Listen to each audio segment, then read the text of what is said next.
going to have to make a mask announcement at the beginning of this meeting. Do you want Dave to do it, me to do it, or you to do it? Because there are people here who can't understand the law for some.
Pursuant to the New Jersey Open Public Meetings Act, can you hear me?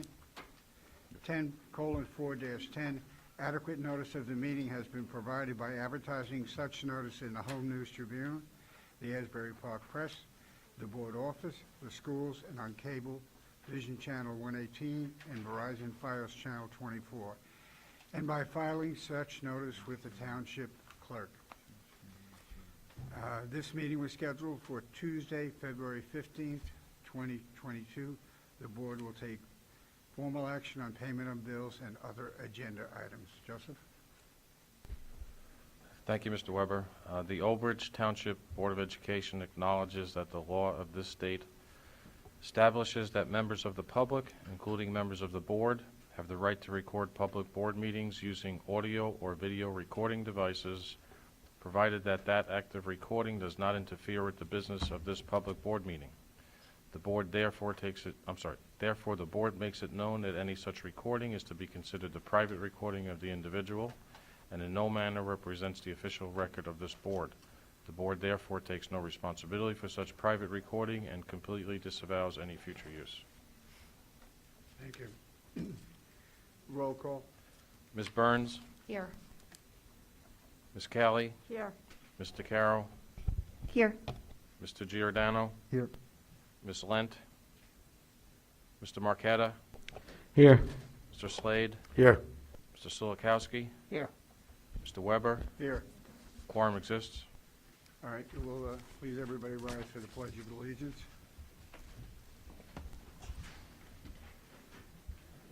Pledge allegiance to the flag of the United States of America and to the republic for which it stands, one nation, under God, indivisible, with liberty and justice for all.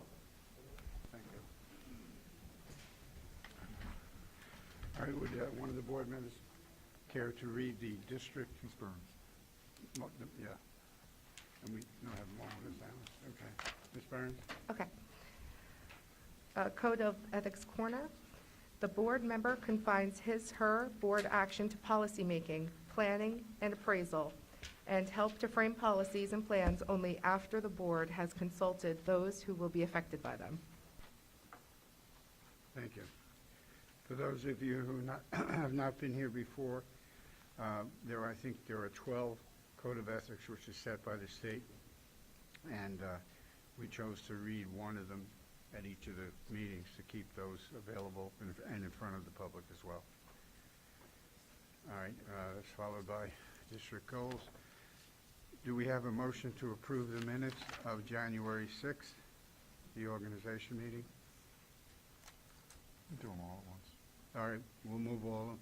The four of them are the agenda session of the regular meeting for January 11th, the regular meeting for January 18th, and a closed session for January 18th. Is there a motion to accept? Burns will make the motion. I'll second it. Discussion? Roll call? Ms. Callie? Yes. Mr. Carroll? Yes. Mr. Giordano? Yes. Mr. Marquetta? Yes. Mr. Slade? Yes. Mr. Silikowski? Yes. Ms. Burns? Yes. Mr. Weber? Yes.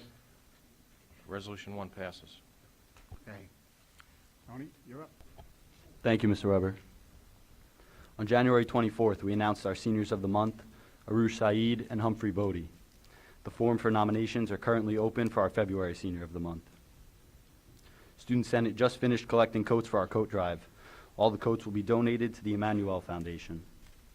Chinese Honor Society held a Lunar New Year gala last week, where attendees had a 3-course Chinese dinner and experienced authentic Chinese arts and cultural performances. Spanish Honor Society is collecting change, and all donations will go to help provide clean water to remote communities. Our Soul Food event will take place on the 24th.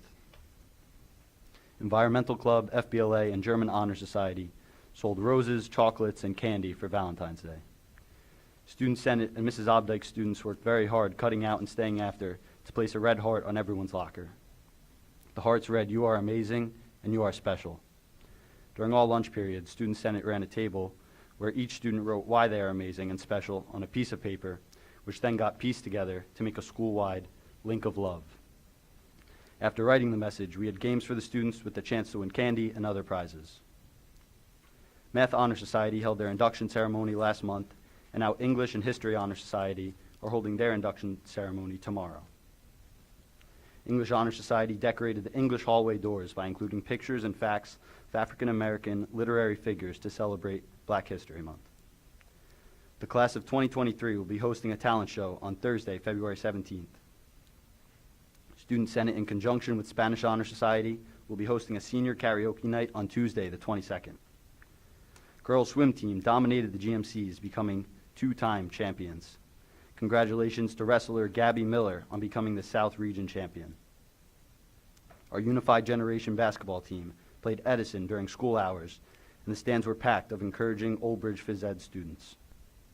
Thank you to Coach Lanza Fama for leading our Old Bridge football team for an outstanding 12 years. The winter sports season is winding down. Good luck to all teams in the postseason. And the spring sports season begins on March 7th. Thank you. Thank you. Now, we're going to accept this report. Or no?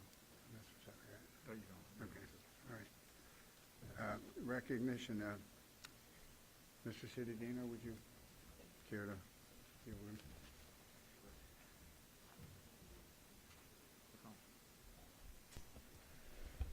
Thank you, Mr. President.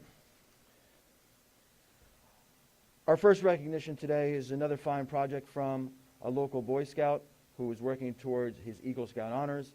I think we have a very fine program with our local scouts in which they often seek the approval of our schools, our school sites, to put a project together to satisfy that honor. It's a very good relationship that we have. I know a lot of school districts and the scouts don't have that type of relationship, and we welcome their volunteerism and their civic responsibility. At this time, I'd like to call up Daniel Machin and his scout leaders, and as many scouts who want to support him up here, his family, at this time, so I could read the motion. Daniel. Oh, there you are. Come on up.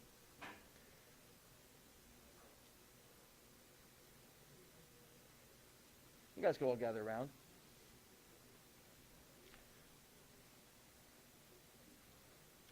Move the board to recognize Daniel Machin, a 12th grader at Old Bridge High School, for completing his Eagle Scout project. Daniel completed his project at Voorhees Elementary School during the pandemic, making and donating picnic tables and the beautification of 2 large planters in the Alphabet Garden. Daniel has added pavers around the bushes by the building and secured mulch and gravel by a rain spout. The addition of the picnic tables provides a lovely place for outdoor dining, outdoor classrooms for all of the Voorhees students in their garden area. Daniel, I'm going to hold up a plaque, but I also want to show the people at home and in our audience the picture of the project that you did. Very nice job, and thank you for assisting us.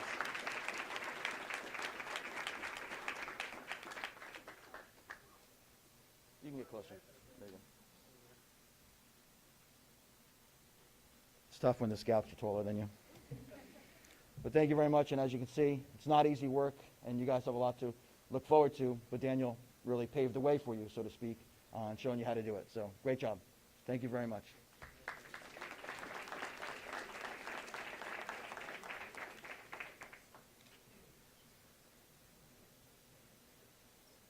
Do we have representatives here from Giuseppe's? I don't know if Carlo's here. Oh, come on up, bud. It's okay. Good, buddy. How are you? So those of you who don't know Carlo, and I don't know how that can be, Carlo is a mainstay in the Old Bridge community. He is the proprietor of Giuseppe's Pizzeria, and he's always one of the people who comes forward and says, how can I help? What can I do? And it's not just in the schools, out in the community as well. I know that he's volunteered his efforts, his time, his proceeds to help out many charitable organizations, specifically those that help children. So it's at this time, the board would like to recognize Giuseppe's Pizza for providing lunch for 25 Old Bridge public school nurses as a way of saying thank you to the meaningful difference they make in our schools. This generous donation to acknowledge our 25 district nurses who work tirelessly to keep schools healthy and safe was coordinated by Mrs. Kimberly Sautner, guidance counselor at Memorial School, Mrs. Kristen Todd Matos, guidance counselor at Shiraz School, Dr. Raymond Payton, principal Memorial School, Mrs. Karen Hicks, supervisor of nursing services, Ms. Danielle Perro, physical education teacher, Memorial School, Ms. Courtney Lauer, principal at Shiraz School, and Ms. Jennifer Hagan, special education teacher at Memorial School. Today I'm going to present Carlo with our Hero of Old Bridge Schools pin, and thank you for everything you've done for our schools and our community. Come on.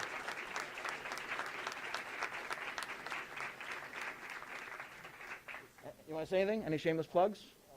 I just thank you so much. I really appreciate this. Can't do it without you. I appreciate the support constantly, and I'm really proud to be in this town. I really am. Thank you so much. Thank you for making a difference.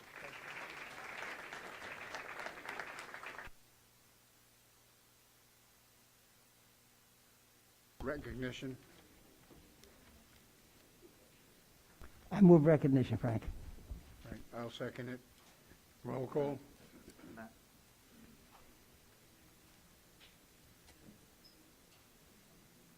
Mr. Caro? Yes, I just wanted to also congratulate Daniel. What a wonderful project that you completed. And Carlo, you know, you and Giuseppe's are the best. Congratulations to you. Thank you. Yes. Mr. Giordano? Yes. Mr. Marqueta? Yes. Mr. Slade? Yes. Mr. Solikowski? Yes. Ms. Burns? Yes. Ms. Callie? Yeah, it seems like we skipped over discussion, so if Daniel's still here, I just wanted to congratulate him. That's quite an accomplishment while keeping up with your schoolwork, and we're all very proud of you. And Carlo, can't see behind the curtain if you're still here. Thank you, and Giuseppe's, for everything you do.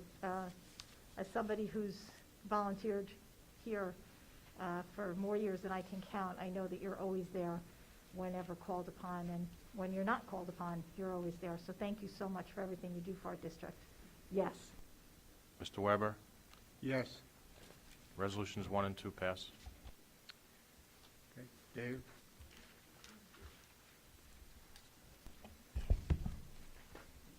For our superintendent's report today, we recognize Black History Month in our schools, and our supervisor of social studies and secondary English, Mr. Rocco Santano, will provide us with a presentation of, thus far, throughout the course of the month of February, how our schools and our students have recognized the many numerous contributions of Black residents nationally, internationally, and locally who've made a major contribution to our society. Thank you. Mr. Santano. Good evening, everyone. February is Black History Month, and teachers and students across the district are finding creative and interesting ways to commemorate the achievements of African Americans to our society and our culture. The way we teach Black History Month we bring to bear all the sources that we have in our school district, all the things that, whether it's, handheld text, whether it's platforms of the electronic kind, virtual platforms, things like Nearpod, Newsella. These are all things that we kind of bring to bear. But the thing you have to understand that Black History Month is about the teachable moment to reinforce skills and to teach new skills that we do in our English classes and our history classes, primarily reading and writing. So here are some of the things that you could see as you visit some of our schools throughout the district. This here is from Cooper School. This is a 3rd grade project. The project was set up by Kristen Machen and Jennifer Sullivan. What they did was they put students in pairs and they researched historical figures and then put them together in a project. And as you can see, it's the person on the outside. You open it up and there's the whole biography of the student. You can see more reading and writing here in schools across the district. Again, this is another Cooper school with the one about Jackie Robinson. These other pictures are hanging on the walls at Miller School.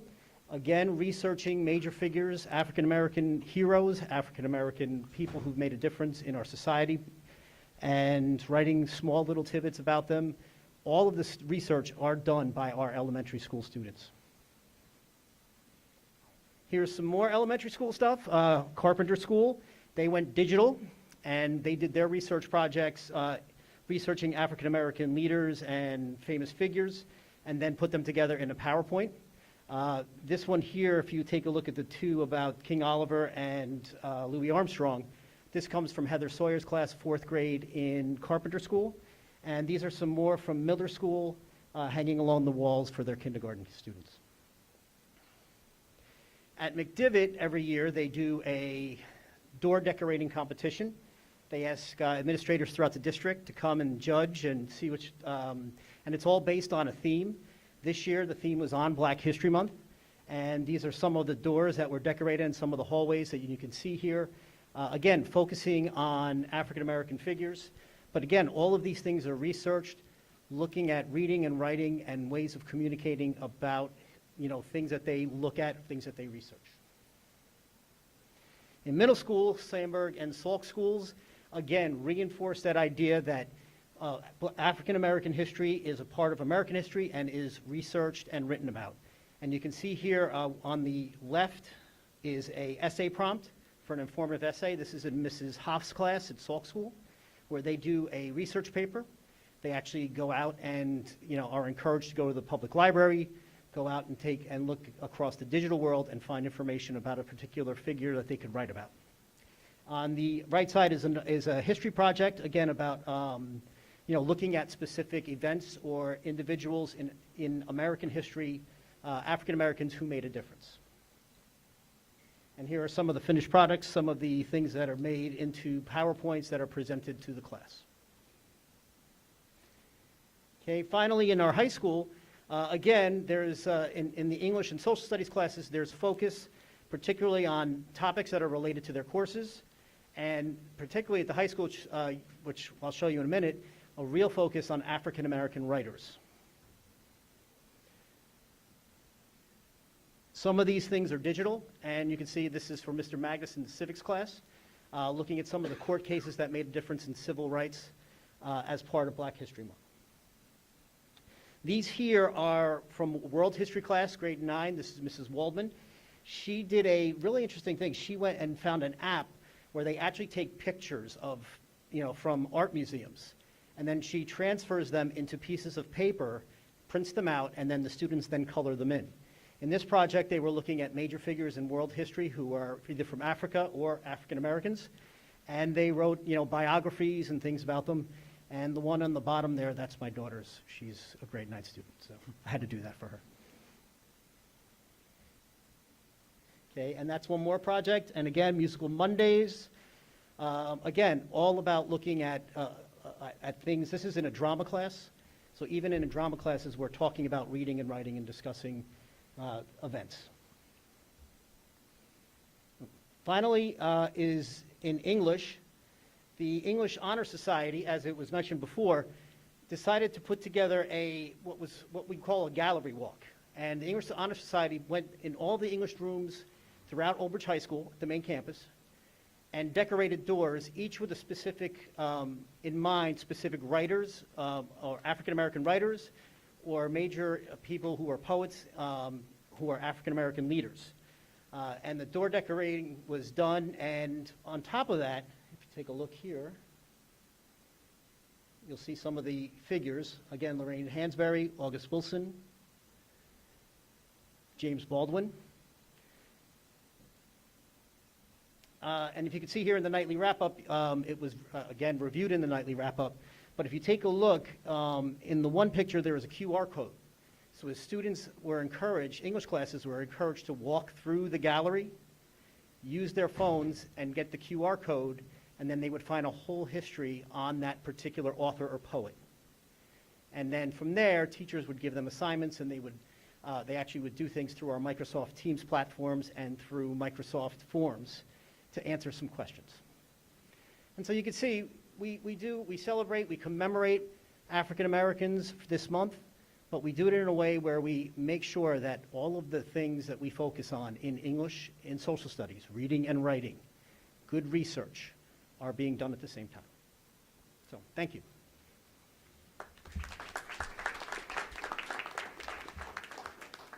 Thank you, Mr. Celentano. In our progress towards goals, this presentation was inspired by Board Member Slade. He asked a question through an email to me. Just curiosity, I think, was based upon some of the conversations he had with members of the community in reference to, throughout the course of the pandemic and the time since we returned, what do we know about the outcomes of students on screen time? What did we learn from that? What kind of data can we glean from the work that transitioned from in-person work to online work, and what does the future of it look like as we move forward through the 21st century? Dr. Toohey is going to lead us through this. Thank you, Dr. Toohey. Good evening, everybody. This is a brief overview of some of the online resources that the district has procured over the course of the past 3 years, as we have 2 years, seems like 3 years, that we started this pandemic back in March. Some of these are items that are used quite frequently in the classroom, and they're used differently across various different grade levels. So we'll go into what some of the expectations are for technology use across the various grade levels, elementary, middle, and high school. The rationale tonight, again, for Mr. Slade, who brought this question up originally, was to provide a brief overview of some of the online materials utilized by students and staff throughout the districts. There is 3 topics to discuss tonight.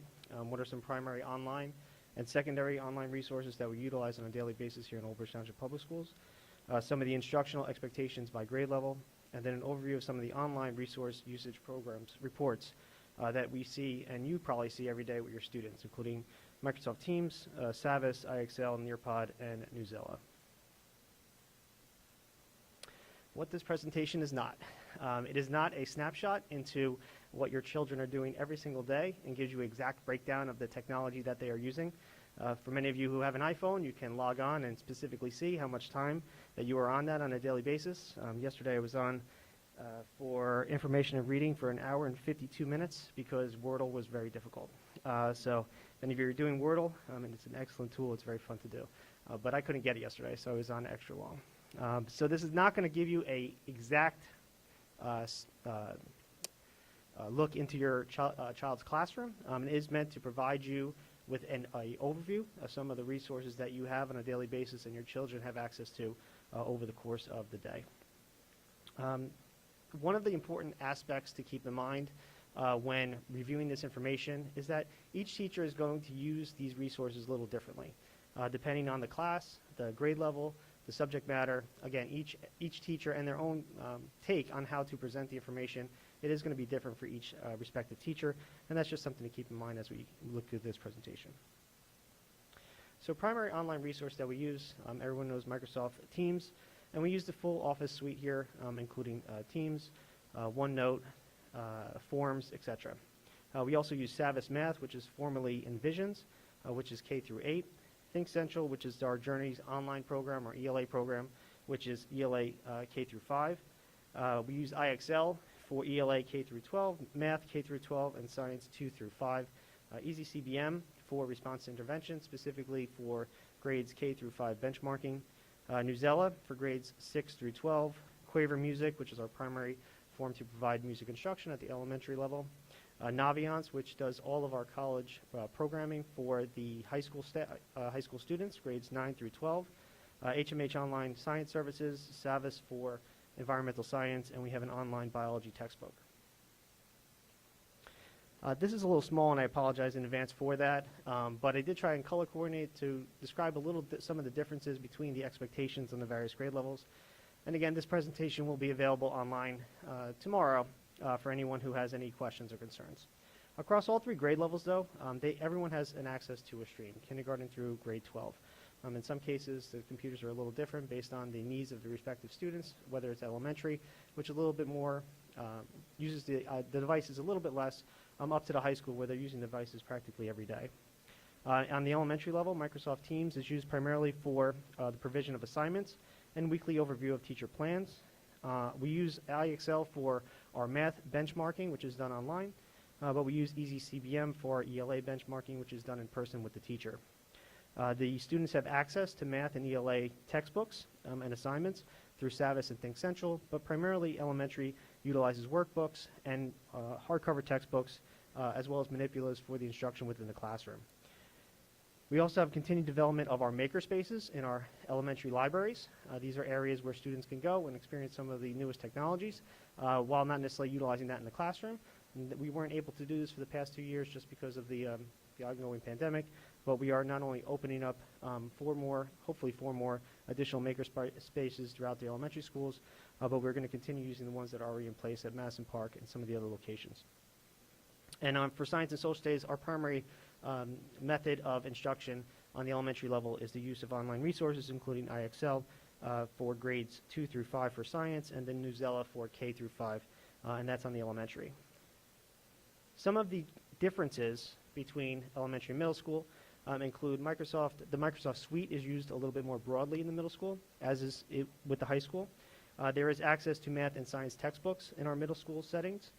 We, in some cases, move away from some of those workbook and textbook resources that are utilized at the elementary level. We are also utilizing trade books for our ELA instruction, as well as guided readers. And we have implementation of science labs, specifically Gizmos, which was an online science lab activity that we discovered during the course of the pandemic. Obviously, students weren't sharing materials, beakers, and other items during their middle school and high school labs.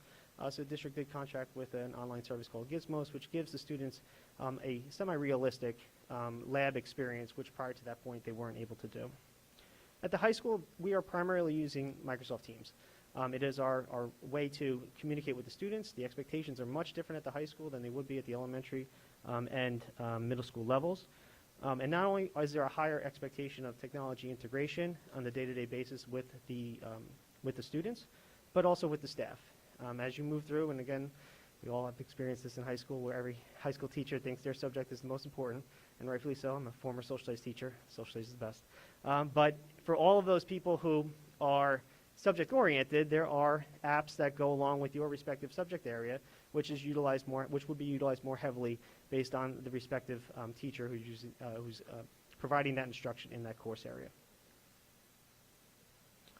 Supplementary materials are extensive. Some of these are purchased, some of these are free. These are all items that are accessible across various grade levels, but their use is based on the needs of the class, the needs of the teacher, and some of the ways that the teacher is approaching the instruction on a day-to-day basis. Again, I won't read these to you, but this will be available online if you want to get a closer look at any of these resources starting tomorrow.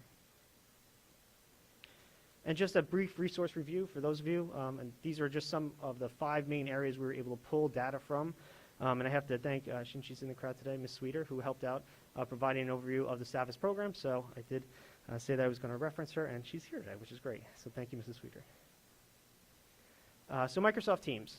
Our Microsoft Team usage is all types of communication district-wide.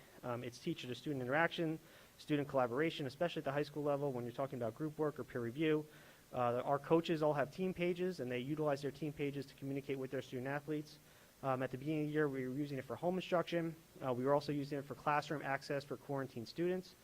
We have administrator and teacher meetings. We have general staff meetings, RTI, CST, speech language specialist meetings, instructional leadership team, etc., and also distribution of lesson materials for students who are home with illness. Just some basic numbers to provide the staff, so just to give you a broad understanding of what we do with Microsoft Teams.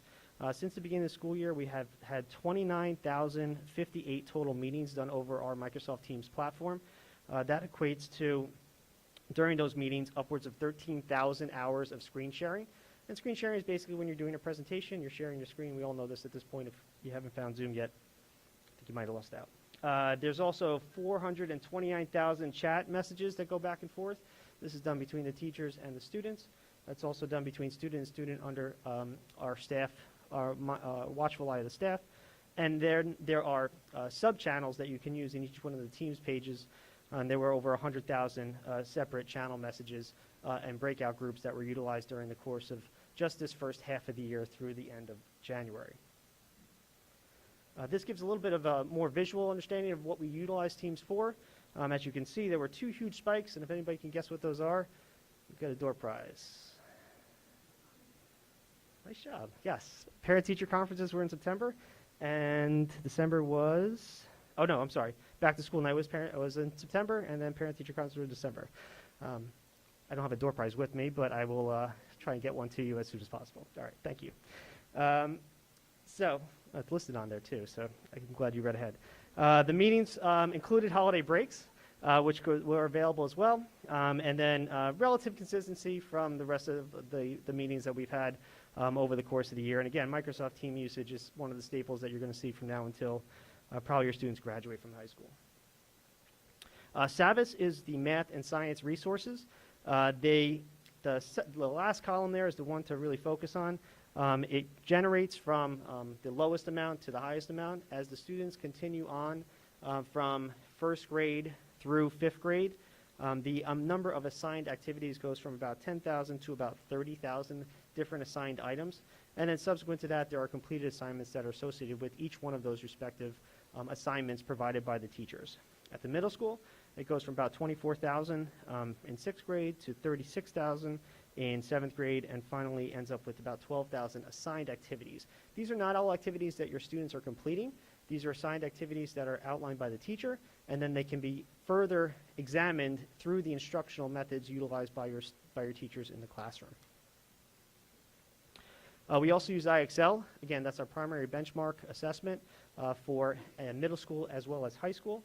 It also ties in with the Envision software, the SAVIS software, and it's utilized both in class across all of our elementary buildings, as well as our middle school buildings and our high school. And it's used both in school for supplementary instruction, and also used after school for homework assignments and activities. Newsela is one of our programs utilized for content. It's utilized for our English and social studies classes, and it's utilized especially at the elementary level to provide a resource for what topics are going to be discussed in the social studies classes, especially through the grades 3 through 5 in the elementary. Newsela is also used as a supplementary resource for middle school, and it's used for high school as well. It's seen utilized a lot in our civics class in the grade 9 center, and our Newsela usage is pretty standard over the course of the year, and we average about 500 and some odd uses during the course of each week. And then finally, Nearpod. This was a new addition to our online suite for this year. Nearpod is PowerPoint on steroids, for lack of a better term. It allows the teacher to have interactive classroom experiences as they're going through each one of the PowerPoint presentations. The teachers can check in. They can create summative and formative assessments utilizing this particular platform. This platform is utilized primarily to enhance the classroom experience and to ensure that the students are following along as the teacher is doing their presentation. We don't have specific student numbers on this, but overall, it was utilized heavily in October with about 12,751 students checked into or joined a respective session. November, December, and January have been relatively the same. And that's just a brief overview of some of the resources we utilize here in Old Bridge Township Public Schools. Be happy to take any questions. Okay, thank you very much. Thank you, Dr. Cooey.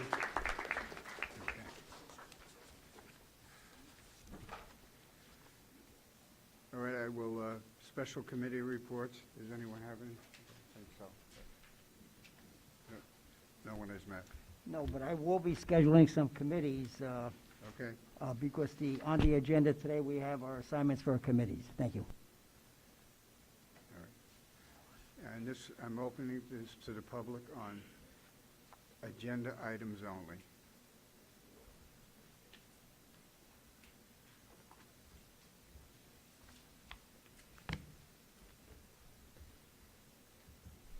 Hi. Hi, good evening. I'm Stephanie Babbitt. Can I talk about the inclusion resolution on the agenda? That's an agenda item, correct? It's an agenda item, yes. Okay, good. So first, I wanted to just say thank you. Thank you to Mrs. Burns for proposing this resolution on inclusion. It's really about the inclusion of students with disabilities in our school district. It is beautiful on paper, in writing. Really, the message resonates. As a parent of a child with a disability in this district, I think it's fantastic. What I am asking and requesting of the Board of Education is that we look at it with a fine-tooth comb to see how we can implement it in action, to really take a look and see, do the words measure up and equal to what we're doing in our district for students with disabilities? Are they fully included? Do we have inclusive measures? Are they really part of the fabric of our school district? So I'm just asking that as a district and as a Board of Ed and administration that we commit to taking a look at it. And as the co-leader of the Special Education Parent Advisory Group in our district, I would love to partner with you on this. Thank you very much. Have a good night.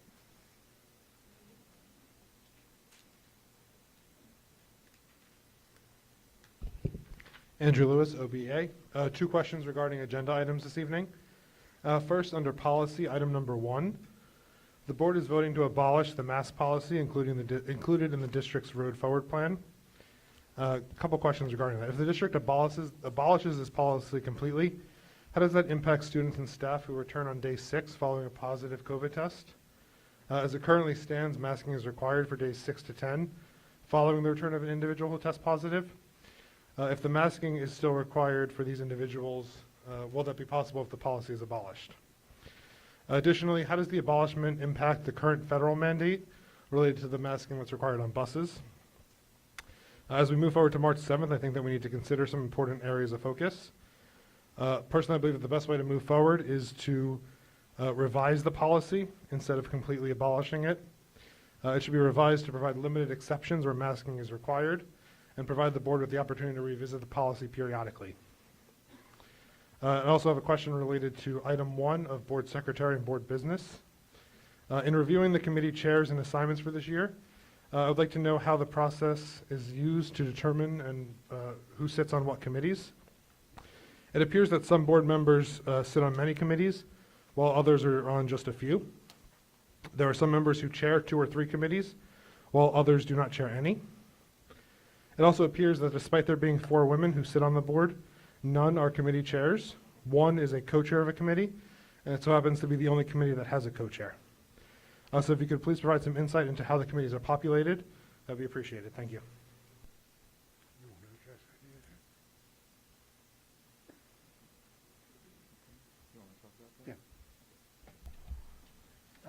Taking those questions backwards, Mr. Lewis, the committee process is governed by Bylaw 0155 in Old Bridge and throughout the state. It's a uniform policy, and it provides no specific structure onto your question as to equality of assignments.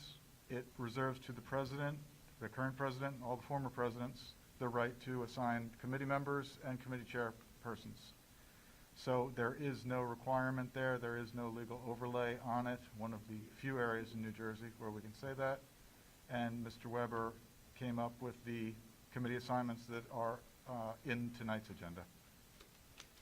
As far as the masking mandate goes, we are awaiting additional guidance from the CDC and the New Jersey Department of Health, which Governor Murphy mentioned when he gave notice that the March 7th mask mandate rescission was coming.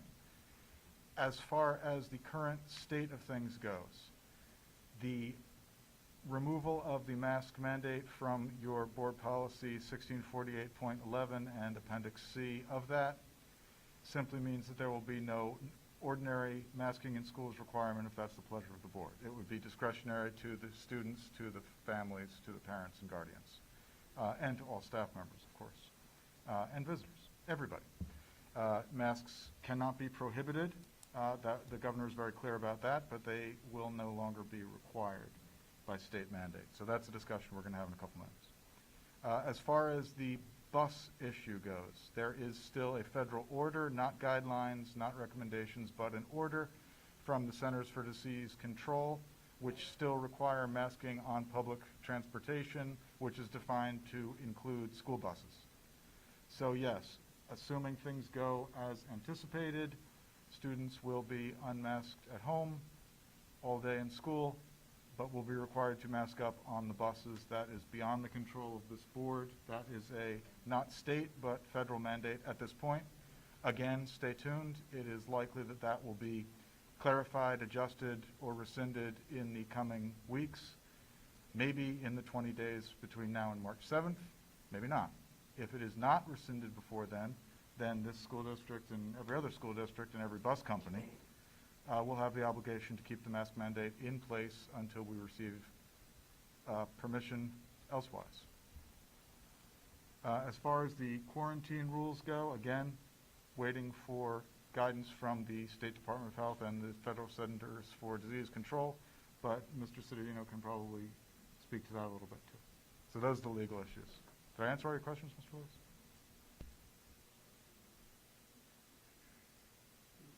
Dave, do you want to? Well, if the board members take a look at their packets tonight, I included in there a letter that anticipates your policy action tonight. I cannot send a letter out to the public because if I had sent a letter out to the public prematurely before you remove the policy, then I would be putting in writing a practice or policy that is not supported by policy.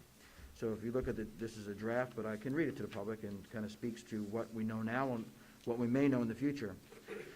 Dear Old Bridge Township Public Schools community, last week Governor Murphy announced the statewide mask mandate in schools will be lifted effective March 7, 2022. This announcement allows each school district to decide locally regarding masking. As you are aware, the Old Bridge Township Public Schools continuously monitors and assesses COVID-19 health data to maintain a safe educational environment. Thankfully, regional and district cases have continued to decline. As a result of the governor's recent announcement and our favorable district-wide COVID data trends, the Old Bridge Township Public School Board of Education eliminated, again, that's if you do that, and I can modify this if you modify your policy, eliminated school masking policy 1648, adopting a mask optional practice for students, staff, and visitors while inside a school facility effective March 7th, 2022. Please note that the governor also announced that additional New Jersey Department of Health guidance is forthcoming. We have yet to receive this guidance per the governor's executive order until March 7th. Masks must continue to be required in schools. Additionally, the federal government's mandate on public transportation, including school buses, has not yet been lifted. Updates will be provided when more information regarding masking of school buses becomes available. Thank you for your patience and partnership throughout the process as we continue to commit to deliver a healthy community of learning for all district staff and students. Be well, be kind, and believe in Old Bridge. That is the draft that is set to go out tomorrow, dependent on board action tonight. Thank you, Mr. Cittadino. Okay. Now, here's my gavel. You can stay on the floor. That's all right. I don't intend on using it. Okay. Is there anyone else who would like to speak before I close the public session? Yes, sir.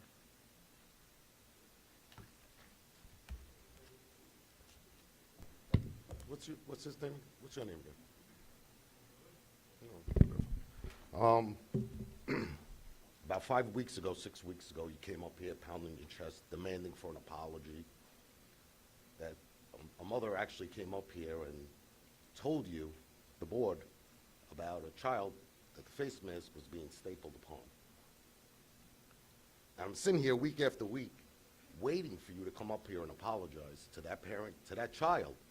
That child was humiliated, was fearful of even going to school because she thought you're going to be labeled a tattletale, a rat. She was embarrassed. You did that to a child. I was just waiting, and you had passion, banging, boom, boom, boom. I demand an apology from the board member, from the parent. You humiliated a little girl. I'm still waiting for you to come up here and at least apologize to that girl.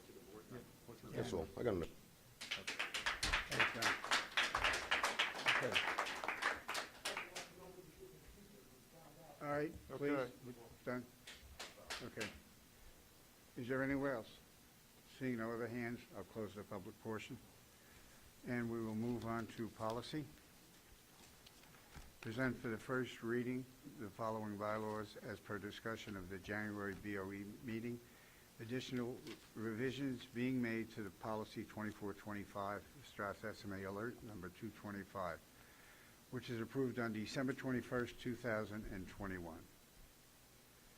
And would you care to explain it a little? Yeah, this is the board policy that we discussed at length in the first two meetings in January. It is on the agenda tonight. It is just clarifying that in the event that is now seeming less and less likely, fortunately, that we ever have to deal with a remote educational platform again, the superintendent will do that not unilaterally, but in connection with the Board of Education on notice to everybody else. The language that we talked about in January is in the board members' packets with underlines and cross-outs according to what we talked about. So I believe everything that has been changed in here is exactly as discussed when Mr. Marchetta brought this up, and we reached board consensus to revise it. It is just a first reading tonight. So we're going to take a motion on No, there is no action on that tonight. There's only action on the second one, which is what Mr. Cittadino and I both just talked about, which is the abolishment of that provision, or that portion of policy 1648.11, which is the in-school mask mandate language. We had discussions last week that the board is looking to make that optional now that it is no longer a state mandate. In order to do that, you'll need to abolish that portion of your current board policy. All right. And because that is the abolishment of, a partial abolishment of a policy, it requires only one reading, so it can be done tonight. That is also why there's kind of soft language in there talking about it being effective on March 7th, 2022, or upon the effective date of the expiration of Executive Order 281 regarding mask mandates. In other words, when it's no longer required statewide, it will no longer be required in your school district, if that's the pleasure of the board. That's what we're voting on. So you are voting on that one. Yes. Can I have a motion moving forward, the road forward, COVID-19 health and safety? Giordano motion. I second. Discussion for the board? I do have a question. So this policy has been, a situation like Hurricane Sandy has come up a few times, and I know personally I was unreachable for 2 weeks during that time.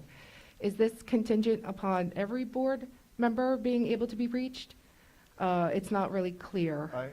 Two answers to that. Good question. First of all, that's not the policy we're talking about. That is policy 2524, which is the remote platform. That's just on for a first reading, not action tonight. But the answer to your question is no, it would not require Mr. Cittadino in a Superstorm Sandy, the lights are out until further notice situation, to have to get 9-0 contact with every board member and support. It would be best efforts. Certainly, the whole idea behind this remote education policy is that it is in an emergency. As of right now, we have very different opinions among people of what the definition of emergency is lately. However, there are other things that we can all agree on as emergencies. A blizzard is an emergency.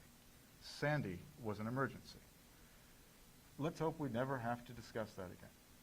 But Mr. Cittadino would not have to reach, if your power's been out for 7 days, like in Sandy, and your cell phone's not working, then certainly there were people who are not reachable. Pragmatics tend to govern in real emergencies. So, does that answer your question? Yes, thank you for clarifying. Any other discussion? Hearing none? Yes, hi, Okay, yes. I'm sorry. So I know everybody's over and done with the masks, and, I believe that our numbers are low, and we are definitely able to lift this mandate and to abolish the mandate, I should say.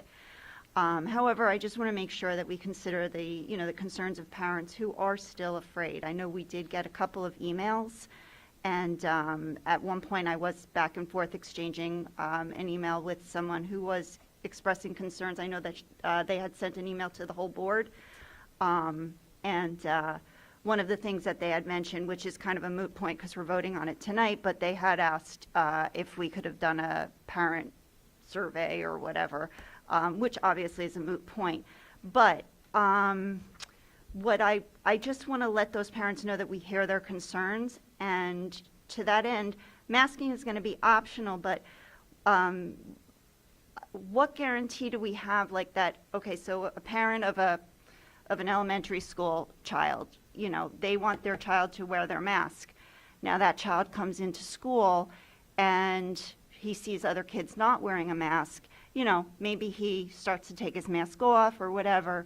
Is there anything that we can do to ease those parents' concerns, I guess, that the ones that really do want their children to continue to wear a mask? Because once they get to school, they don't really know, you know what I mean? So is there any?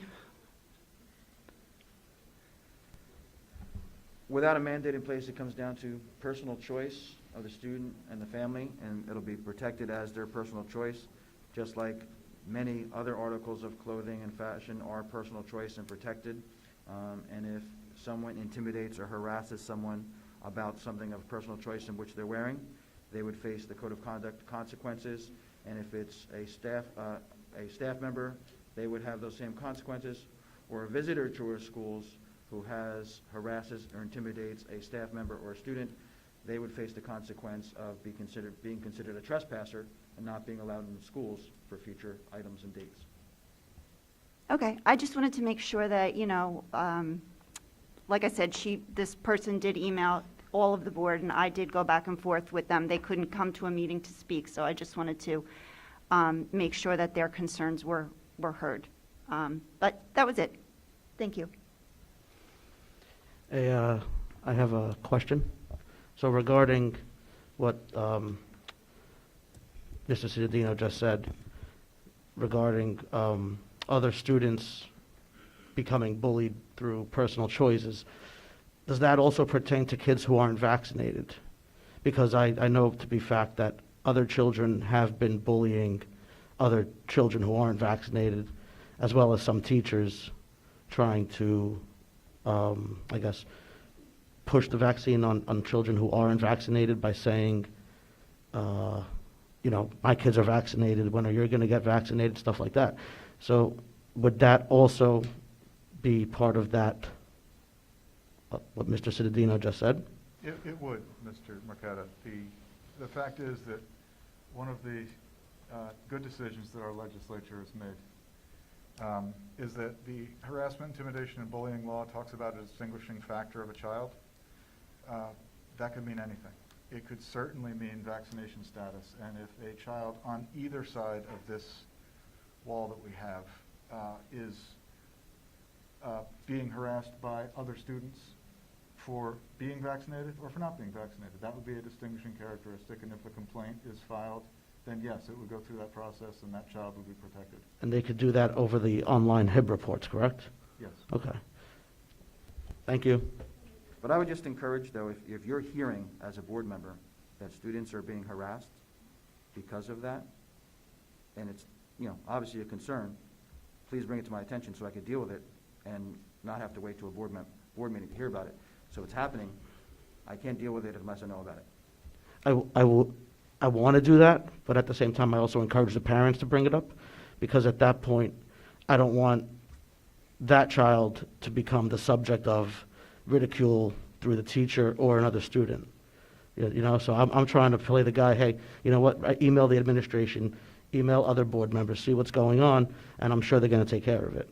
So I don't want to be that guy to tell them, and then it's like, all right, so-and-so's kid is now getting bullied because of something that I did. So. And we can do it in general terms. So if it's like you're saying it's happening in one school or it's happening, then we could go out and do some educational platforms. We can work with our counselors to, talk to students about everyone's choices and everyone's rights, and that everyone has, especially in those situations, vaccinations and so forth, it really comes down to that point, like I've said many times, parent choice.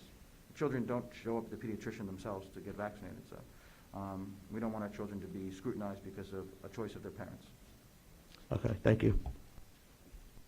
Hopefully that all of the iterations have seemed to gotten easier as they've gone by. Not that they were ever easy, but they seem to be less dangerous.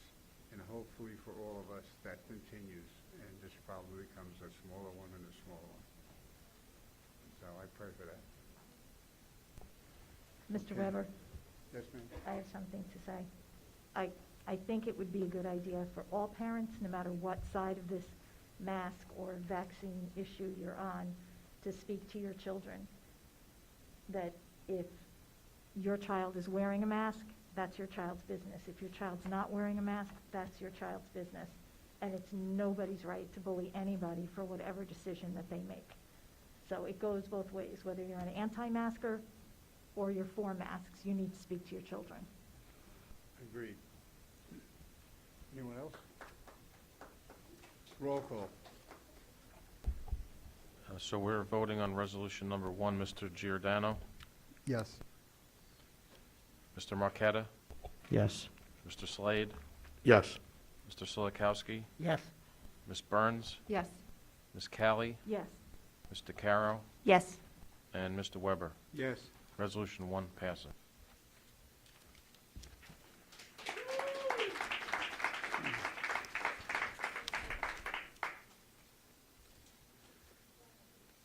All right, under curriculum, we have items 1 through 5. I'll accept the motion to move all 5. I move 1 through 5. Is there a second? I'll second it. Discussion? Hearing none. Roll call. Mr. Marqueta, Yes. Mr. Slade, Yes. Mr. Silikowski, Yes. Ms. Burns, Yes. Ms. Callie, Yes. Mr. Caro, Yes. Mr. Giordano, Yes. Mr. Weber. Yes. Resolutions 1 through 5. Okay. Roman number 17, athletics. Items 1. Accept the motion. Marqueta will move it. Is there a second? I'll second it. All right. Discussion. Hearing none? Can I just say congratulations? Leo, So go we're ahead. doing athletics? Yes, sir. All right, so congratulations to the new football coach, Donahue, and a gigantic thank you to Coach Lanzafama, who I know personally, and he's a tremendous person, he's a tremendous teacher, and a very good coach. So thank you, Mr. Lanzafama. Good luck to Coach Donahue in the future. I concur. Thank you to Coach Lanzafama for just a great career as our head coach. I had a couple kids play under him, and he was just fantastic and a great role model. And I'm sure that Coach Donahue will follow as well in his footsteps. So, and congratulations to the rest of the athletic coaches being named. Thank you. I'd just like to add to that, if that's okay, Mr. Weber? Yes.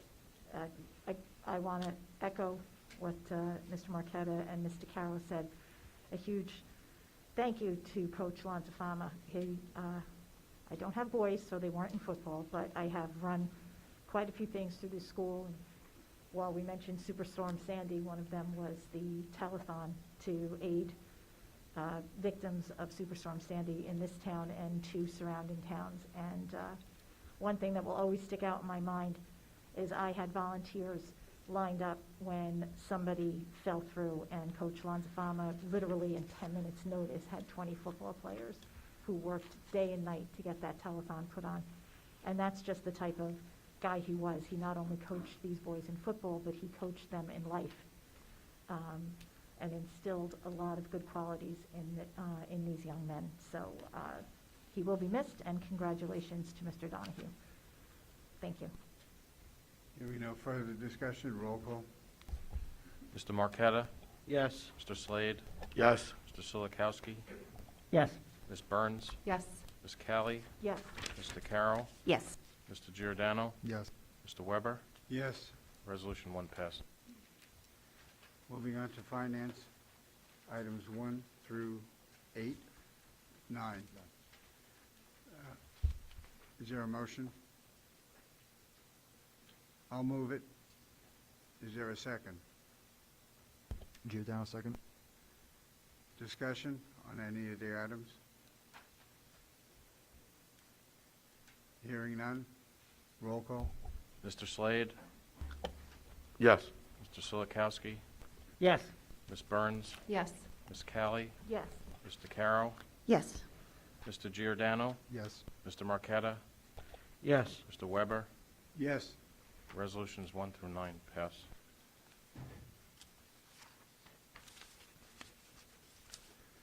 Non-certificated personnel operational items A through D. It's a rate of pay change. Is there a motion to approve it? Or to go forward with it, rather? DeCarroll will move. Thank you. Is there a second? Giordano, second. Okay. Any discussion? Hearing none. Roll call. Ms. Burns? Yes. Ms. Callie? Yes. Mr. Carroll? Yes. Mr. Giordano? Yes. Mr. Marqueta? Yes. Mr. Slade? Yes. Mr. Silikowski? Yes. Mr. Weber? Yes. Resolution 1 pass. This is item 21, non-certificated personnel other, and I'll read the item. Actually, Matt, will you read it, please? What's the motion for? Yeah. All right, we'll have a motion first to approve, to go forward. I'll make that motion. Is there a second? Matt? I'll second it. Good. Separating number 1 for discussion. Okay. Okay, move the board approve the retirement of the following paraprofessional aides with deep appreciation for the years of dedicated service to the district. Donna Killian, Southwood, 26 years. Maureen Camilleri McDivitt, 12 years. And Diane Caziazzo, if I pronounce your name, I'm sorry. Memorial, 27 years with a total of 65 years. Ladies, thank you for your service to the district. Any other comments? Roll call. Ms. Callie? Yes. Mr. Carroll? Yes. Mr. Giordano? Yes. Mr. Marqueta? Yes. Mr. Slade? Yes. Mr. Silikowski? Yes. Ms. Burns? Yes. Mr. Weber? Yes. Resolutions 1 through 12 pass. All right. Certificated personnel, items 1 through 18. Is there a motion to go forward? Giordano, motion. I'll second. Discussion?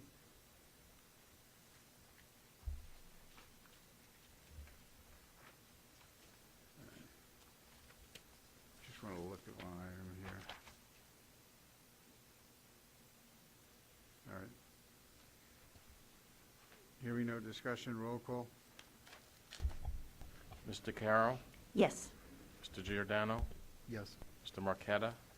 Yes. Mr. Slade? Yes. Mr. Silikowski? Yes. Ms. Burns? Yes. Ms. Callie? Yes. Mr. Weber? Yes. Resolutions 1 through 18 pass. Item 23, non-certificated personnel transportation. Two items. Have a motion. Do we have a motion to go forward? I'll move it. Is there a second? Marqueta, second. Any discussion on the two items? Three items, rather. Three people, two items. All right, hearing none. Roll call. Mr. Giordano? Yes. Mr. Marqueta? Yes. Mr. Slade? Yes. Mr. Solikowski? Yes. Ms. Burns? Yes. Ms. Callie? Yes. Mr. Carroll? Yes. Mr. Weber? Yes. Resolutions 1 and 2 pass. All right, moving on to transportation. We have items 1 through 3, and we also refer to the item 1 of that is just for, well, let's go forward. We have a first and a second, correct? No. I'll move it. Is there a second? Giordano, second. All right. Now, item 1 refers to an attachment, which is E1, and I know that the number of bus companies that didn't fulfill an obligation, just for clarification. Joe, the amount of money is the amount of money they would have earned if they had completed the task at hand? All right. That's and- correct. These are deductions from the contractual rates. Wherever they do not cover a run, and our team is required to cover that run, we deduct those daily payments from them. Okay.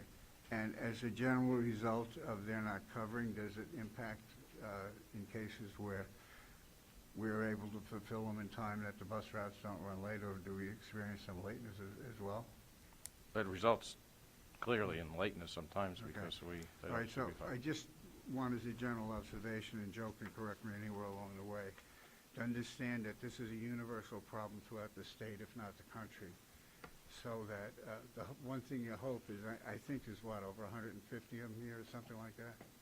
So we had 150 routes that the contracted carrier did not meet their obligation. We had to find a substitute, which in many cases is going to result in your child getting picked up late or getting dropped off late. And that's throughout the state. It's, we lost a lot of senior drivers around the state just because of the original fear of COVID.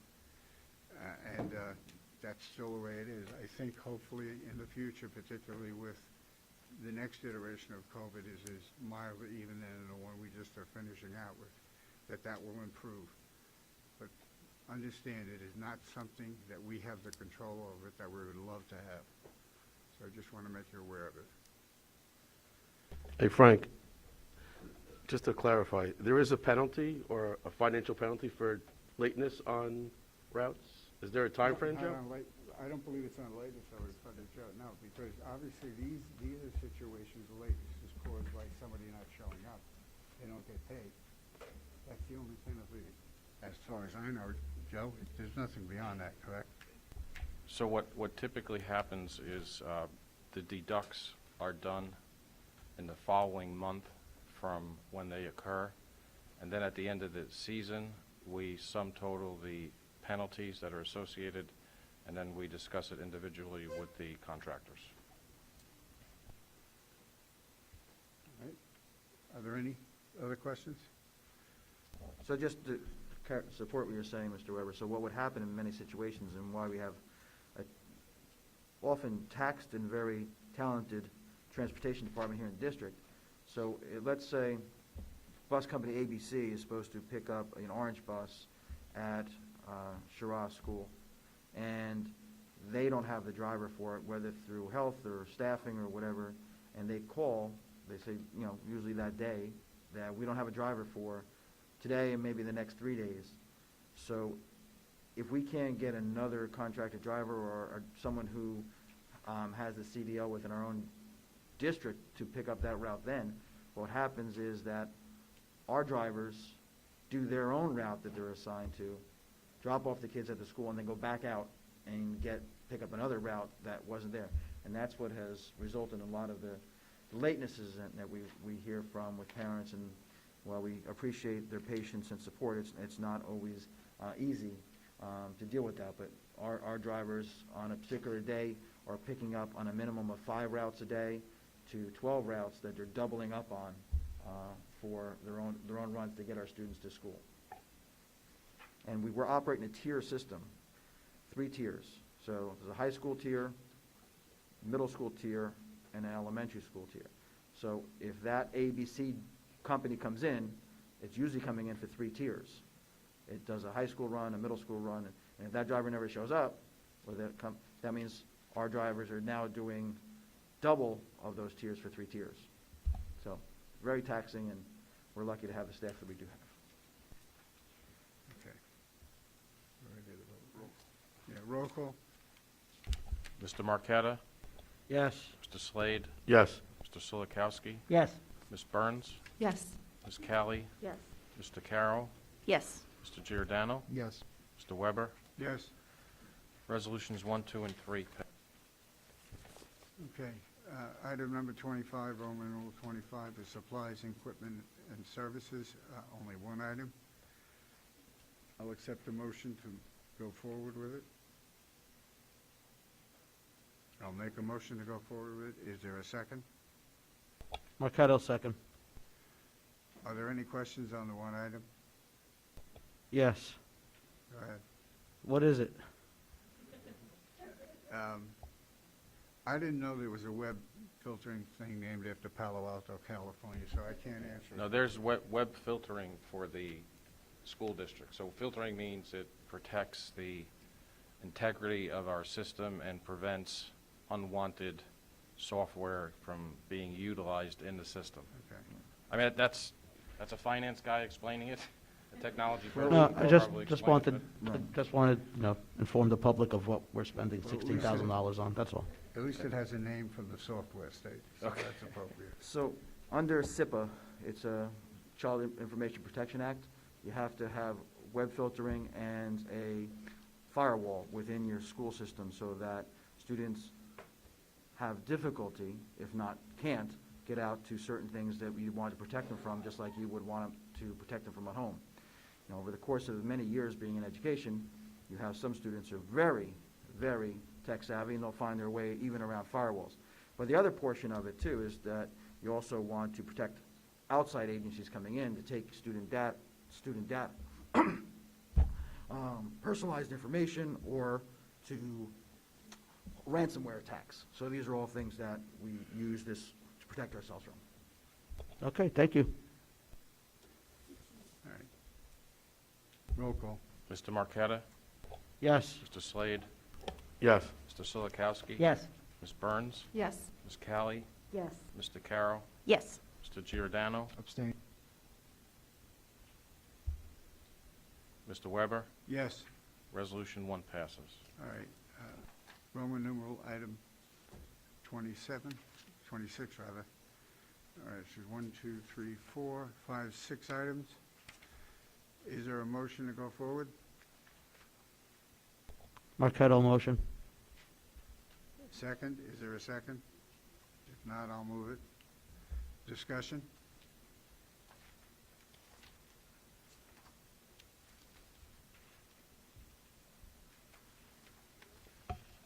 Hearing none, roll call. Mr. Slade? Yes. Mr. Silikowski? Yes. Ms. Burns? Yes. Ms. Callie? Yes. Mr. Carroll? Yes. Mr. Giordano? No for one, yes for the rest. Mr. Marqueta? Yes. Mr. Weber? Yes? Resolutions 1 through 6. All right, press it.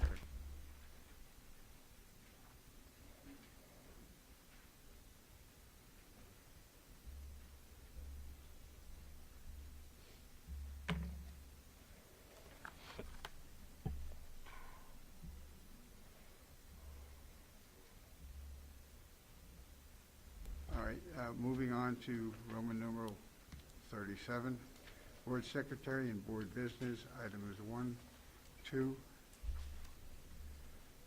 I'll move it. Is there a second?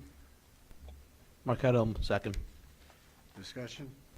I'd like to separate them for discussion. All right, which item? Well, there's only two, so We'll pick one.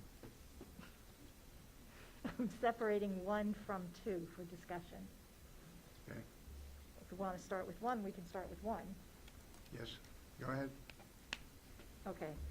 With regard to the committee list, or rather assignments as they've been referred to, Mr. Weber, I sent you quite a lengthy email to which I did not get a response regarding how these committees came about. While Mr. Parton has said that there is no actual policy regarding this, it has been the tradition for as many years back as I can remember, and not just the years that I've been on the board, that the president reaches out to the members of the board and asks for their preference for committee membership and committee chair. And while not everybody can get everything they want, the courtesy is extended to every board member. It's pretty clear that that did not happen in this case. You have some board members who are on 5 committees. You yourself are chairing and or are the liaison to 5. As Mr. Lewis pointed out, except for a co-chair, none of the women on the board are chair of any committee.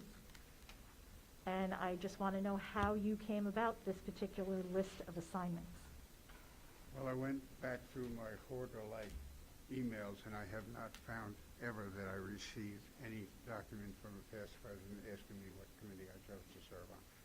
And a specific example of that is I had served on a long-range planning committee for 15 years, from 1986 to 2001.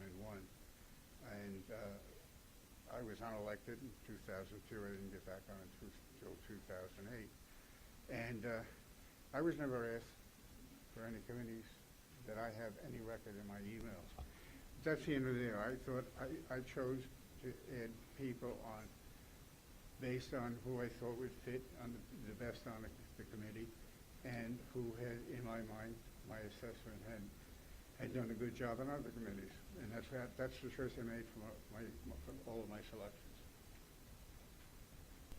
Okay, so I'm just going to use one committee as an example, the Community Relations and Engagement Committee, which I basically founded and have chaired, and have spent many years before I was on the board and while I'm on the board cultivating relationships with key members of the community in order to improve the board's standing in the community. You chose to take my chair away, gave it to somebody who has no relationship, no offense, with any of these people. The chair is the board's chair. Just as a long-range planning committee was not mine to demand, even though I had been on it. I'm sorry, I can't hear you. Even though I had been on it for 15 consecutive years and leading up to the referendum, as you well know. And basically, based on my 30 years around the Board of Education process, I made my selection on what my experiences taught me and what I thought was best for the district. Okay, so you think it's best that just 2 seasoned board members are not on hardly any committees and don't chair any committees? I will reiterate what I just said. I thought I made the best selection based on my experience of who should be chairing and who should be serving on the committees.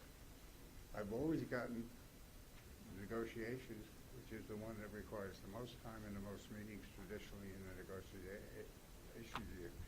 Nobody asked me, they just gave it to me. But I accepted it. So I stand by my recommendations. I wish you luck.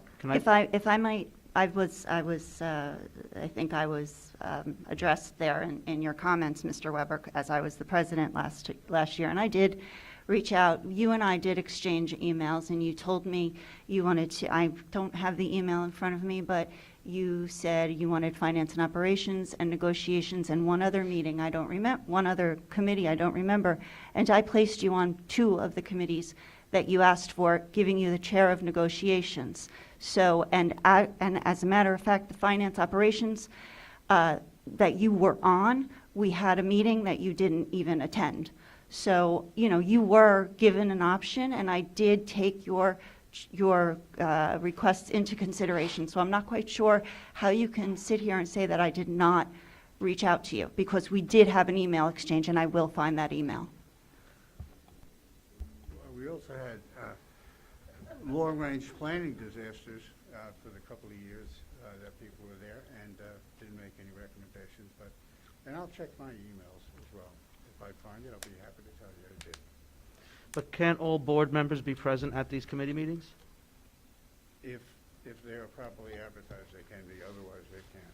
All meetings should be properly They're all- advertised. They're all supposed to be properly advertised. Right, so then, I mean, you could still have your input, What is right? the- Like the what board could still come together at these committee meetings, and everybody that wants to input something will input it, right? So I mean, what does it matter who chairs what? Well, you're kind of missing the point respectfully, and I just have one more thing to say. In the past several years, presidents have not made themselves chairs of 5 committees. So based on what you're saying, you made your decisions based on what the people that will serve best, then you think you're the only one who's going to be able to serve the community best in all of these seats. We'll see I how just that- want to remind you we'll that see how you're that plays one out. of 9 people, and a president is elected because somebody needs to run the meetings. This is a body of 9. Each person carries an equal vote. It's not a dictatorship. Well, we won't be voting in any of the meetings if we have 9 people. It just is a word to the wise. I think you did a good job. Is there any other Yes, discussion? Mr. Weber, on the Term curriculum limits. this year, what I'm going to do He's is been, move you know how many times he's been on the board? Well, All right, let's move on. Okay, getting back to the curriculum meetings, I'm going to be moving that meeting from school to school. I'm not just going to keep it over here at the administration building. So I will communicate with different principals and ask them if we can use their building for certain meetings. Thank you. Any other discussion on the items? Hearing none, roll call. Mr. Solikowski? This is Yes. on- This is on number 1 only. Number 1 only. On number 1 only, Mr. Solikowski? Pardon me? On number 1 only, Yes. Ms. Burns? No. Mr. Carroll? You skipped Ms. Callie. Oh, I'm sorry, Ms. Callie? No. Mr. Carroll? no. Mr. Giordano? No. Mr. Marqueta? Yes. Mr. Slade? Yes. Mr. Weber? Yes. So we have a tie. Just for those of you keeping score at home, this is an acknowledgement. This is not a real vote. This was placed on by the administration in response to board members' inquiries about needing clarification for the public and for themselves about who's on the committees, but bylaw 0155 does control, and the committee assignments are what they are. Discussion on item 2. I have, like to just discuss it, I guess. So, the resolution basically, can you, like, what and why? Like, what is it and why? Exactly, just for the, like, for discussion purposes. Okay. So what it does is it celebrates everything that we're already doing with special education, and the why is because it made me happy, and I just kind of wanted to move forward and highlight and make sure that we are have what we're doing in writing, so this way we could kind of go back to something. This isn't a policy, this isn't, it's already law, so it was just, that's it, that's it. So just the part where it says, every effort to use language that describes the person first, what does that mean?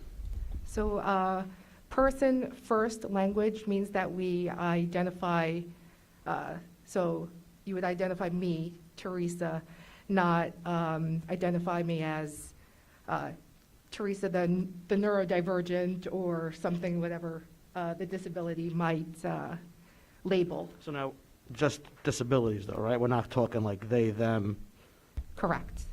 furry, stuff like that? Yep, not just, yep. Okay, I'm okay with that. So now, but wouldn't that open the door for that? I don't think so. I have the policy from another state that I borrowed it That's from, fine, if yeah. you'd like to Yeah, see yeah, it. it's fine. No, listen, wherever you get you got the good ideas, you definitely, if it works here, it works. I'm just, because I don't really believe that that's educational as far as the pronouns go. That was my concern, was if it opens the doors, it opens the doors, so. Nope. I mean, would you be open to just removing that part from it? I would not. Okay. Okay, thank you.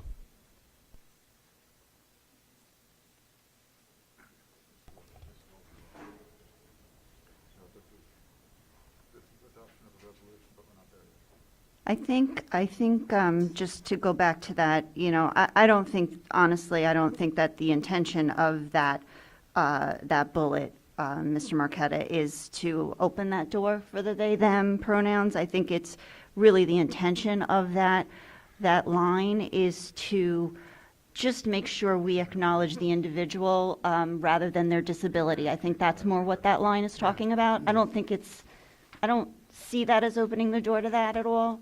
Not at all. I really don't, I disagree, but I respect your opinion. All right, in this case, our attorney did look at the proposal, and he's made some comments. I'd like him to share those with the board and the public. Yeah, the board members, you all received two versions in your Friday packet. There was the original one that Ms. Burns has suggested, and there's one that was a little bit of legalese was added. And that appears really in the third bullet point of this proposed resolution. This is not a board policy, and inclusion is a matter of state and federal law. Every kid in this district has the equal opportunities to every part of your athletic, artistic, and educational program. But I don't want you to ever pass a resolution that appears to provide something that it can't provide. So the language that I have placed in front of you for consideration, and it is a board decision, but it's for your consideration, is that in the third bullet point, it would say opportunities to participate in all school programs, including extracurricular activities and interventions, and the opportunity to apply, try out, audition for selection-based programs and activities shall be accessible to all students. That is language that's applicable not to any subgroup of your student body. It's applicable to every student in your student body. No one is entitled to be on varsity soccer. No one is entitled to be on AP English. No one is entitled to be on indoor percussion. Everybody's entitled to try. And I think it's important that we don't pass a resolution as a board that somebody could misconstrue unfairly to them and to their child to say, I have the right to participate in this. You have the right to access, no matter who you are, no matter which student we're talking about, or if we're simply talking about every single student in this district, because they all do have equal opportunity, but no guarantee. And I just don't want the board to place any parent or student in an unfair situation. So that's the genesis of that language. Any other questions? Roll call? Well, hold on. Roll call on what? On as presented by Ms. Burns? No, I would suggest that at least for the third item, that the current motion be amended. Well, then I was wondering, there was no input from the public on Mr. Parton's version. So I make a motion then to postpone it and allow for public access to the new version. Yes, you certainly can make a motion to table it, and it'd be voted on at the next regular meeting. Okay, I make that motion. I'll second it. I don't need to second, but I did. Table only requires one person. Roll call on table. Roll call on table. So this is a roll call to table item number 2? Well, let me clarify, because I don't want to get in a messy situation. So my motion is to table this vote for now and present Mr. Parton's version at the next agenda meeting. Right. Yes, that's fine. So Mr. Silikowski, Yes. Ms. Burns, Yes. Ms. Callie, Yes. Mr. Carroll, Yes. Mr. Giordano, Yes. Mr. Marqueta, Yes. Mr. Slade, Yes. Mr. Weber. Yes. So the motion to table number 2 passes.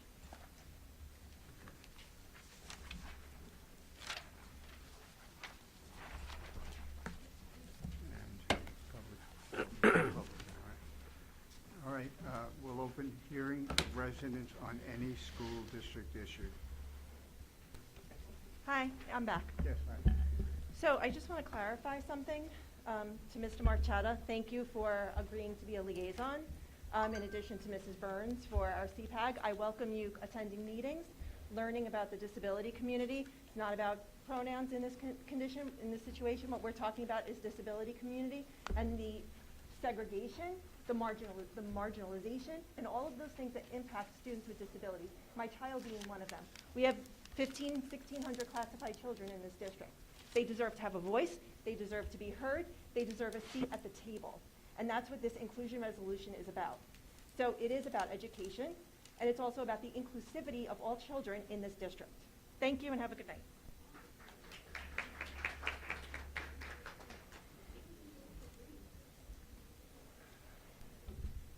Hi, Scott Mazzella, Public Relations Coordinator. I just want to let the board know, I sent you an email about this, but if you want your committee meetings advertised on all 3 of our social media sites ahead of time, they're gaining traction with the public, so you might want to do that.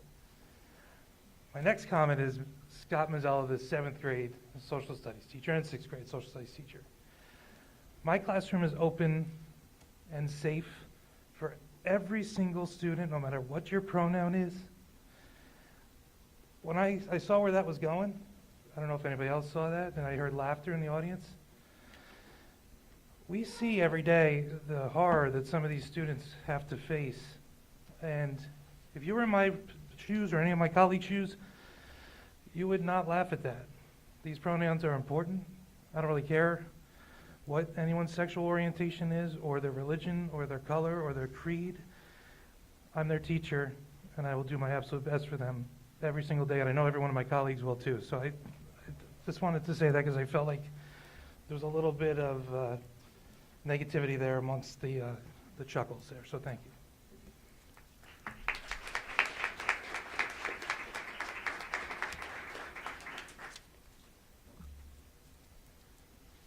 Seeing no other hands, I'm going to close the public session. And we will make a motion to go into closed session. Well, you Old have, business. you have old and new business first, but I'm sorry. yes, we'll make a motion to go into executive session Yeah. in a minute.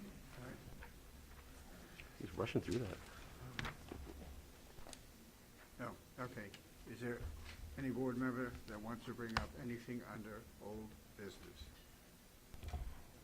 I would like to know what the plan is for the strategic plan. We had a plan in place. It was a 4-month plan that was put together. We had meetings with our previous board, and it's about a 4-month plan, to put it all together, and it expires in June. So I was just wondering, Mr. Weber, if we have any kind of strategic planning meeting. Inform me that there is a plan in place going forward, is this what you're saying? No, Excuse me, Mr. Weber, if you don't speak into the microphone, we can't hear you. Thank you. There's no plan in place, Mr. Weber. What I'm trying to say is that we previously, the board, all of the board, you included, met with, do you remember when we had that meeting with Mary Ann Friedman, our New Jersey school boards? Yes, I was not there, as you know. No, it was a meeting of the whole board. You were there. It was a Zoom meeting. It was a committee of the whole. Yeah. You were there. We have 2 things that are coming up simultaneously. One of them is You have to talk into the It's the microphone. 5-year plan. Yes, and that expires in June. Yes. And the other is that it's going to be a little difficult to get through with the plan there until we really resolve what our budgetary issues are. Because we may have cross purposes coming up during that process. As you know, we're in the process of working on the budget now to make the presentation to the county. The state aid number has not been given to us. It was promised on February 24th, and it has now been moved back to March 7th, which was the date we originally had to file it with the county. That is now pushed back to get just the information from the state on March 7th. So basically, we have one thing coming with the mask, and that's the next day. And then the final budget has to be approved. And then basically, we can start doing the process, and I'll be happy to have a long-range planning committee meeting. And I will set one. Okay, I mean, I think that the two things can be done simultaneously, because I think what part of the plan was a lot of community input, which I think would be helpful for us moving forward with our budget. So, I mean, I think that they can be done simultaneously. Well, I hope that the community input is more sufficient than the Cheesecake School had. Well, this is the strategic plan is an actual plan, and it's run by our New Jersey School Board rep, Marianne Friedman. Yes, but it's the district's plan. She doesn't run that for us. Okay, I understand that. Can I just say something? Am I allowed to respond to anything that was said to me? You always have been. Okay, so the first thing I wanted to say is I was a learning disabled student. I was placed in trailers. I was removed from class. I understand wholeheartedly what these kids go through. I was that student. Okay? So in no way, shape, or form would I ever try to diminish what a special education student can do. What I believe with the pronouns, and I'm sure Mr. Mazzella is a fantastic teacher. I know my son loves him, and he comes home and he talks positively about him almost every day. What I believe with the pronouns is, why are we celebrating that? When I was growing up, if you were gay, you were gay. I went to an all-boys high school. We had gay children in the school, and it was okay. I had black kids in my school, and it was okay. Why are we celebrating that so much to the point where it has a possibility, it has a potential to make other children uncomfortable? So that is my only issue with that. If somebody wants to live a certain lifestyle, then if that's who they identify as, then go for it, do it. But we shouldn't be in a position to celebrate somebody just because of a way that they live their lifestyle. To me, that is, I don't agree with it. That was my only issue. Again, so learning disabled kid, went through the Catholic school system, so I get it. Okay, I'm not ever would take anything away from a disabled child or anybody that has any sort of learning disability. So just wanted to clarify. Thank you. I think we should celebrate all children.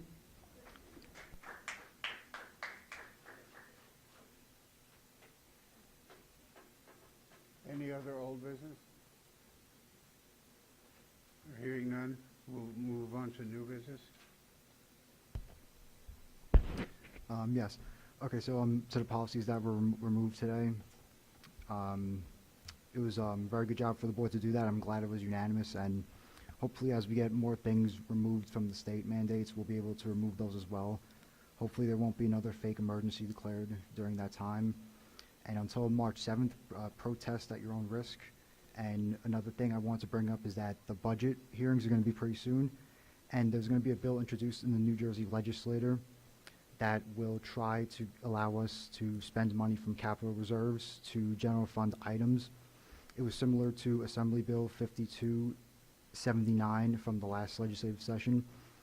And so make sure you get on top of your legislators, Thompson, Dancer, and Clifton.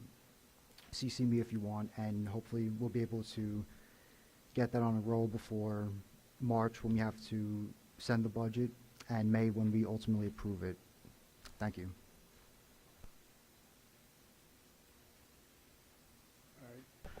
Yes. Mr. Cittadino and I spoke about the 5th grade, like a school trip that's on the table of a maybe contingent of circumstances, if we can, I guess, let the public know what the options are or forecasting. So as some of the challenges we face, even coming out of the pandemic throughout the course of this year, they're kind of well documented through board actions and conversations. Not only do we have a transportation shortage, but a nursing shortage as well.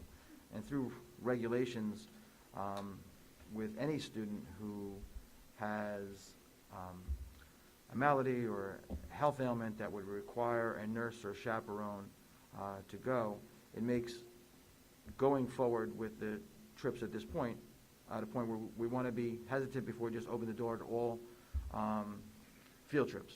We believe the priority is in-class learning, in-school learning, and we're going to get to that normality.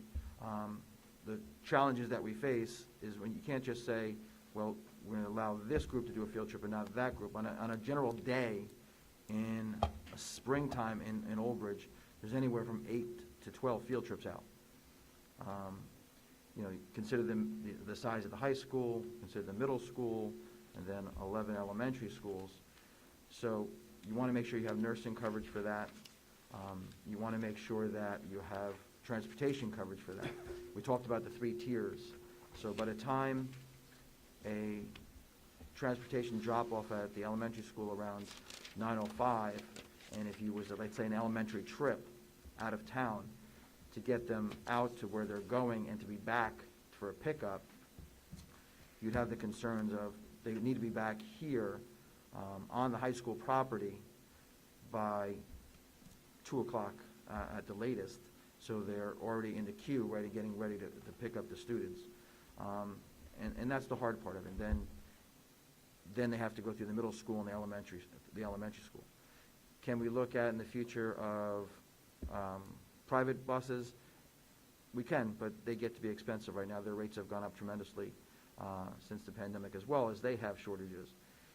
The other question we has been asked is, can we use parents as chaperones for the students who have those health conditions?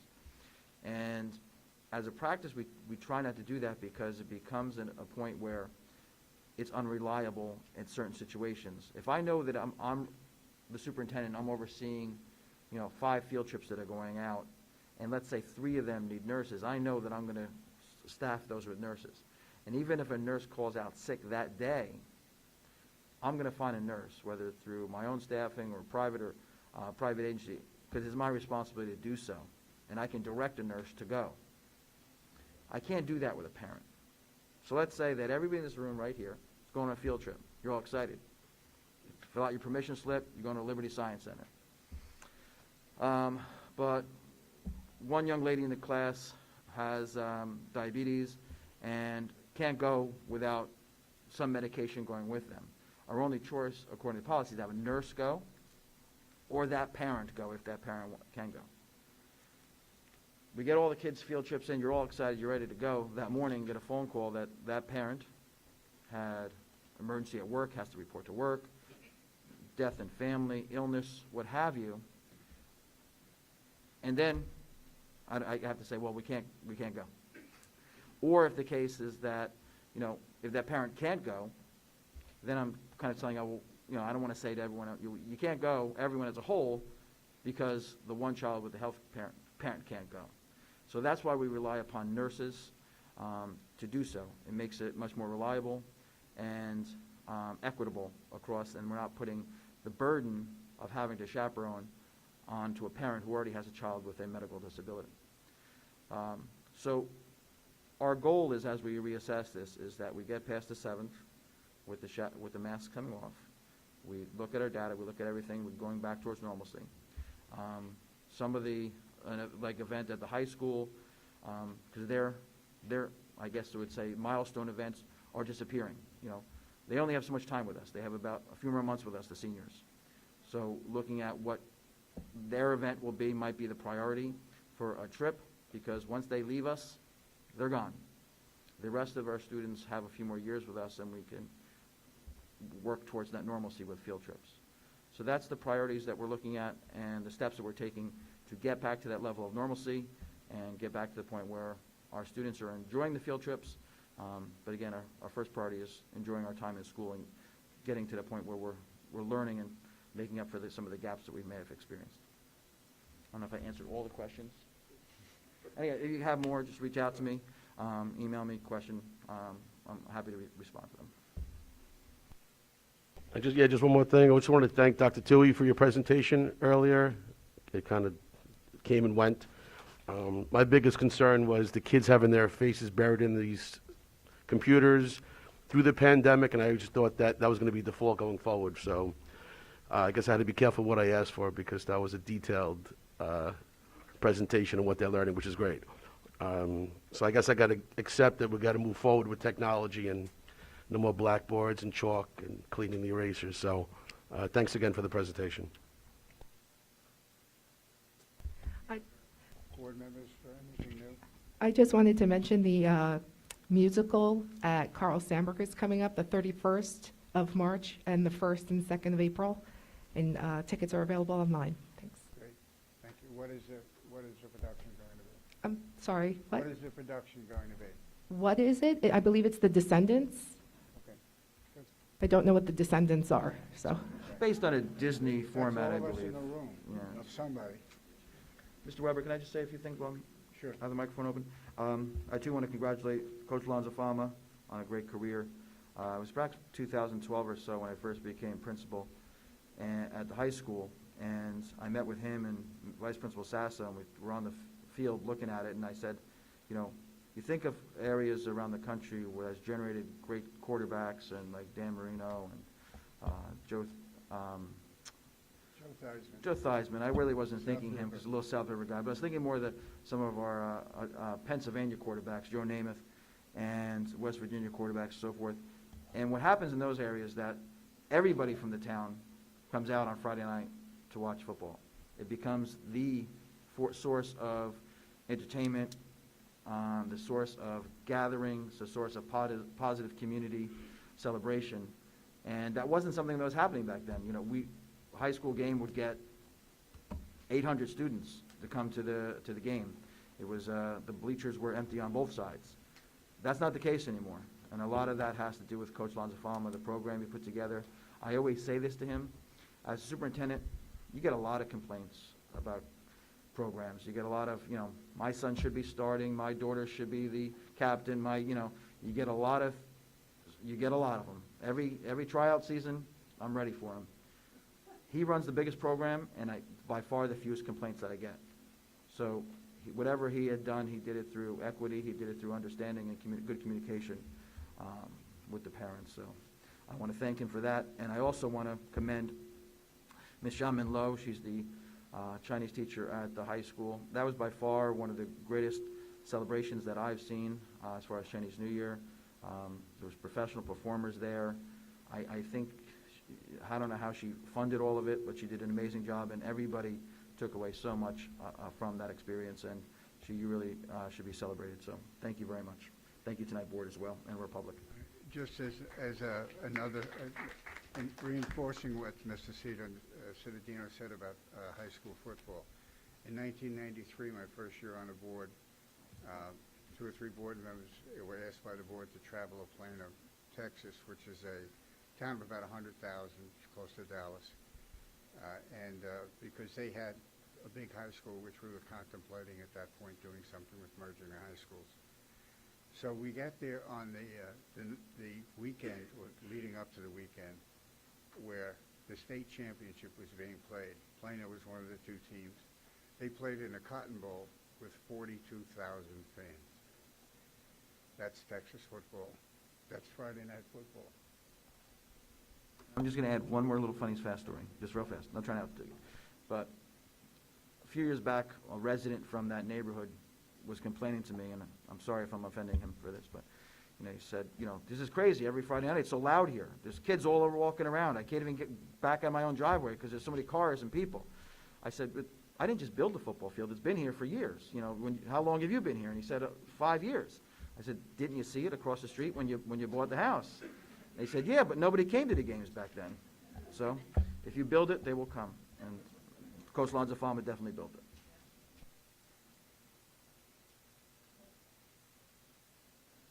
A motion to go into closed session for matters of personnel and budget. Is there a second? I second it. All right. Roll call. All in favor? Aye. Aye. Opposed? Aye. The board will not be Abstentions? back out. Yes, so. Yes, we are. Yes.